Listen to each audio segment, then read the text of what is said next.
if you love big pickup trucks, which we do. we have some important news for you to share right now. Absolutely. We've got brand new things coming for the Super Duties. Yes, Pretty big. this news just came out recently.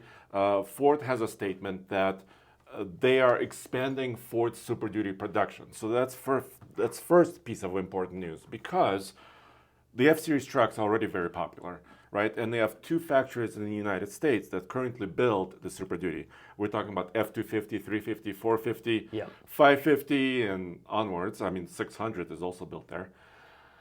But they're introducing another plant in Canada. Yeah, because those two plants, Ford says, are already basically running full throttle. They don't really have the capacity to be building any more trucks than they already are. So they are going to increase production by bringing in this other factory to make some of these trucks. But it seems like the trucks that they're probably going to build out of that factory are going to bring in something a little different from what we already have. And they say future multi-energy technology. So what does this mean? This is like a lot of fancy words, just put together. It is. It seems like a little bit of PR speak here. Yeah, but let's unpack it. And we have some other, outlets talking about this right now. This is the way I read it: is that more than just gasoline and straight diesel power. Yeah. I don't think diesel and gasoline are going away. No, certainly not. For this type of segment, because you need to have a lot of capacity, a lot of payload, a lot of towing, a lot of long distance driving. Absolutely. So we're not talking about deleting diesel, removing diesels from existence. I think what this is saying is that adding new types of technologies and also hybrid technology. Yeah. Yeah, they're definitely not, doesn't seem like they're going away from the traditional powertrains. If anything, they're doubling down on it because the new Power Strokes have great power output with the new high output version of it. And even more options now with different gasoline engines like the 7.3 and the 6.8 that you can get that followed it. Yeah. And that's all going to stay. But for me, when I hear future multi-energy technology, my mind goes to F-150 Power Boost. Yeah, and this is where my mind is also going. So back in 2021, at the height of COVID, I actually purchased an F-150 hybrid, and I think I was probably the first people in Colorado to grab one. Yeah, I was very early. Very, very happy. And this was an amazing power plant. Even though it was brand new, I was, you shouldn't probably buy the first year of something. Generally, but of course, we do here at TFL Truck because we want to, bring you the latest news. And I love this thing.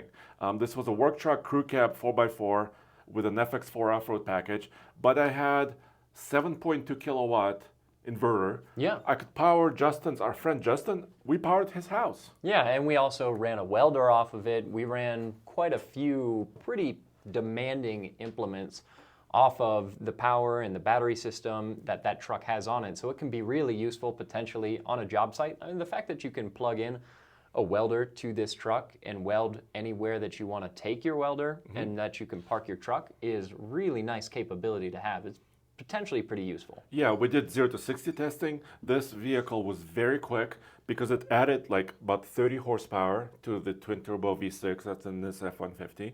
It also added about 70 pound-feet of torque.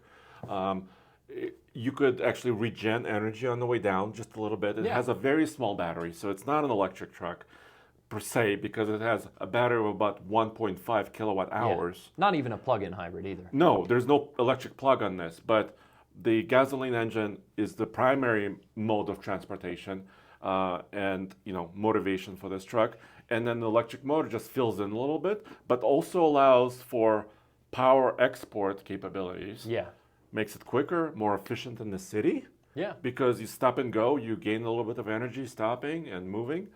The highway efficiency was still, it wasn't anything special with the Power Boost versus just a regular EcoBoost.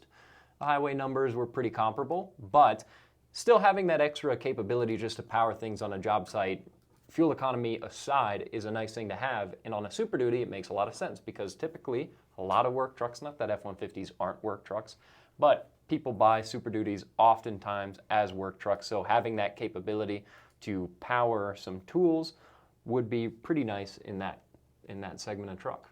Yeah, and of course, Ford CEO Jim Farley made a few statements here. Here's where he's talking about, like you said, the current factories are already maxed out. This is the Kentucky truck plant and Ohio assembly plant that currently build Super Duties.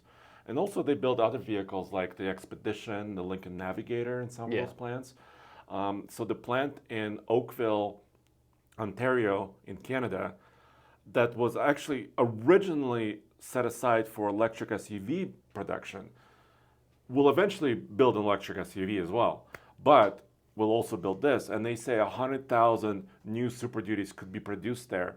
But it's not going to happen tomorrow. No, it's going to take a while to build that out. And the dates that we're looking at here is sometime around 2026, which makes sense because these Super Duties, it wasn't that long ago that we got this new generation of Super Duties. So another big update, you should realistically expect that it's going to be a little ways out. So it's probably not going to be a 2025 model year. No. We don't know a lot about 2025 Super Duties quite yet, but I'm assuming small changes. Yep. You know, color changes, exterior colors, options. Nothing dramatic. Nothing humongous. But for 2026, so within about a year and a half from now, maybe a little bit less, we could see brand new trucks and maybe even hybrids. But what else could it be?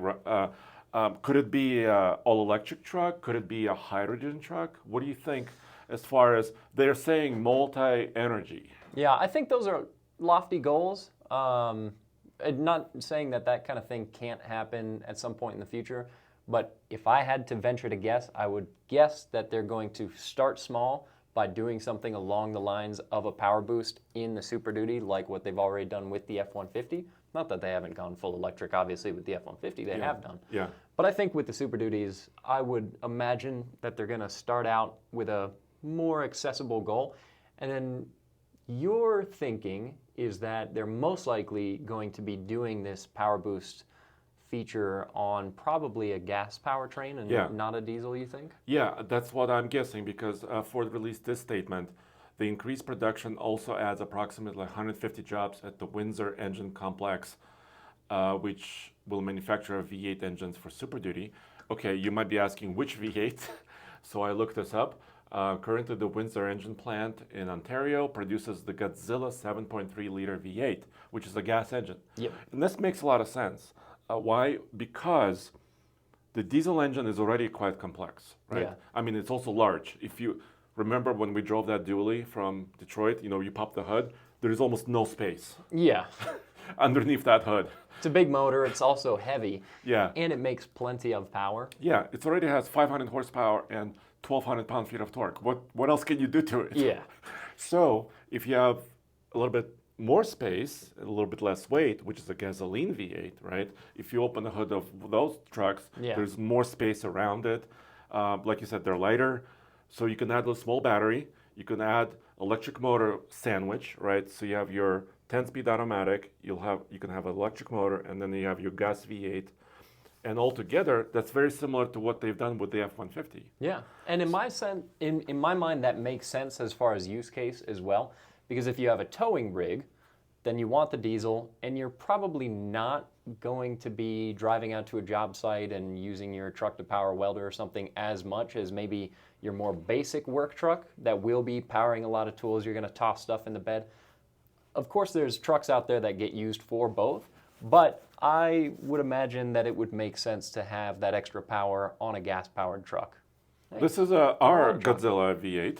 So in 2020, we purchased an F-250 as a long-term review. We had a 7.3 gas V8 in our truck. We gave it a lift with Carly suspension and 37s. We put a camper on it. So you may have seen these videos already. We had it for about a year. It was a great truck, but we needed an extra battery to power the camper, for example. We needed extra accessories. So this would have been awesome if we already had a hybrid. That truck just dwarfs those 37s. Those look tiny, right? Yeah, those look like 33s on that truck. Those are 37s. Yeah. So there's many uses for a hybrid powertrain, right? Yeah. It could be for work, for sure. And the CEO, Jim Farley, mentioned, you know, their Pro division, basically commercial trucks, right? Sure. And all this stuff. But it also makes sense for everybody. That's true. Yeah, it would be nice in that truck to be able to power some extra things. And I don't think it's going to be all electric because, first of all, the cost of adding that much battery to a truck, also the weight that adds, and the range limitations with current technologies, right? So what about hydrogen? Well, hydrogen, a lot of manufacturers are dumping a lot of resources into developing hydrogen fuel cells and other technologies, but we don't have infrastructure to fuel it. No, and actually the infrastructure, even in California, is getting slightly worse. There's fewer hydrogen stations that are publicly accessible now than there were a few years back. So it seems like the hydrogen thing is maybe not really working out. Yeah, and other manufacturers like Ram have talked about hydrogen-powered heavy-duty pickups, and also GM is very good at this. They have decades of fuel cell technology experience already underneath their belts. But, like we said... Doesn't seem like we're on the cusp where can we drive and refuel? Only in California. Only in a couple places in California. And pulling a trailer in California is not super fun, because you got to go 55. 55 miles per hour. So, that's not to say that next decade, right? You know, 2030 something. Nothing's impossible. Hydrogen will probably be a technology available for some of these trucks, but I don't see it for the next 5 to 10 years, basically. But either way, it seems like in 2 years, we're going to have more options. Again, it doesn't seem like the options that are there already are going anywhere. So if you want to get one of the more traditional powertrains, that'll still be available, but it's always nice to have some alternatives. And the plug-in technology, for example, this is an Australian version of the Ford Ranger, 2025 plug-in. You could see 2 doors in the bed, one for fuel and one for electricity. It may make sense for a smaller pickup like this. Sure. But I don't think this adds more cost to a big truck. Also, you know, payload is very sensitive in a big truck, right? Those numbers are very talked about by every manufacturer of trucks. Hugely important. For example, when you look up, you know, anything about a Super Duty or a Ram Heavy Duty or a GM truck, those weights are everywhere, right? You know, 8,000 pounds of payload, 40,000 pounds of towing. Yeah. So does the payload on the Power Boost, like your old truck, did that suffer at all? It suffered a little, but the fuel tank shrunk, right? You know, the regular F-150 has 36 gallons. Yeah. The hybrid has about 31. So they shrink the fuel tank a little bit. To maintain a bit of that. And then that's where the battery goes too, in the space that shrunk. So it didn't affect my payload that much. I still had 1,700 pounds in my F-150, which is not bad. Which is not bad. But the Godzilla engine is 430 horsepower right now by itself, and 485.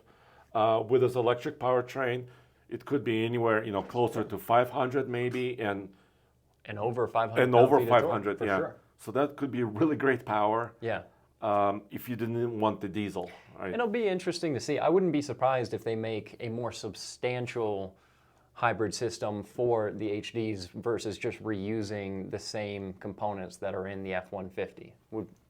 Would make sense to me. Yeah, or maybe even higher kilowatt inverter. Yeah. They could go there. A lot of this stuff, you know, until it actually comes out, it's all speculation, but we do know that some of these things are in the works, which is why it's interesting to look into it and theorize about what is going to happen, because something's happening. Yeah, and also Ford has doubled down on their hybrid F-150s. I was just at the event in California. They said that prior trucks, like my trucks, it was about 10% of all F-150s were hybrids. Sure. And now they're predicting 20 to 22% of all F-150s this year will be hybrids. Which is a lot of volume considering how many trucks Ford sells. Yeah, so if you, like, just off the top of my head, maybe 500,000 F-150s they sell a year, 20% is a huge number. Yeah, it is. That's a lot of trucks. Yeah, that's a huge number of trucks. And maybe they're hoping to do something with this as well. Yeah, we'll find out. All right, so that's the news. Within a year and a half, we might have another a heavy-duty hybrid, at least. And also, those outlets that say Ford won the race for technology, I wouldn't say that quite yet. Still a couple years out, so we'll because Ram, if they use the new ZF 8-speed transmission in their trucks, that transmission is capable of being a hybrid as well. Yeah, we went all the way to Germany to find that out. Yes. That's how Ram thorough we are. Ram could come out with that faster than Ford. Yeah, so it's true. It's possible. We'll have to wait and see. Yeah, absolutely. So that's all for this video. Check out alltfl.com where you can see all the rest of the news that we're reporting on, because there's always a bunch of it. And we'll catch you in the next video. Yeah. Thank you.